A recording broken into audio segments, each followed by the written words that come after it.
Hi, I'm here in Portola, California, where we're testing what could be a very important piece of equipment in wood stove testing. As most people realize, a lot of angst, a lot of energy has been spent on how stoves perform in a laboratory, whether it's better to load them this way or that way. But all of you who are retailers or installers know that we get these stoves out into the real world and we've got all kinds of variables, the user, the chimney, the fuel. So testing the stove in the site, in situ it's called, is fundamental. And that hasn't been done since 1992. And we're here observing Lawrence Berkeley National Laboratory folks while they test out a new rig for testing in situ. And as you can see behind me,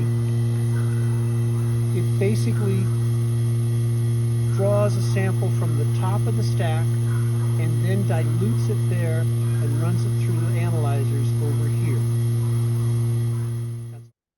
So as you can see, the sample is brought down from the chimney and goes through the gas analyzers where all the emissions are measured.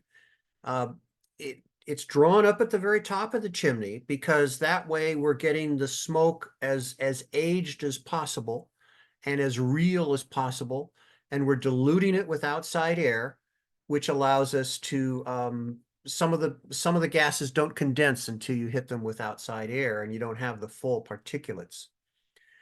The stoves are tested with wood where the moisture's been measured, and they're tested according to the owner's manual.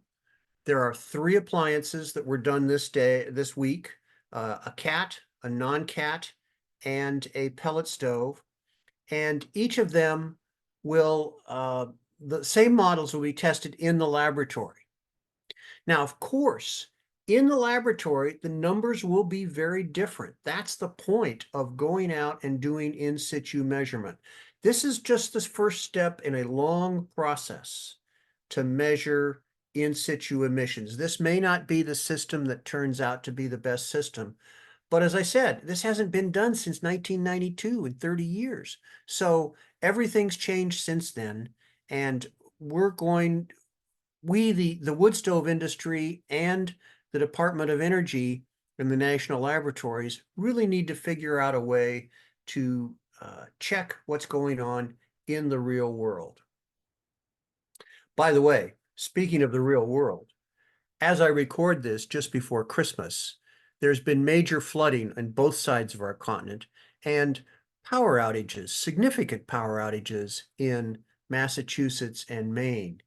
And it reminds us why the folks who've drunk the heat pump Kool-Aid, it reminds them why they need a secondary way to heat. And that's why we have to defend and protect wood burning as much as we can at the HPBA.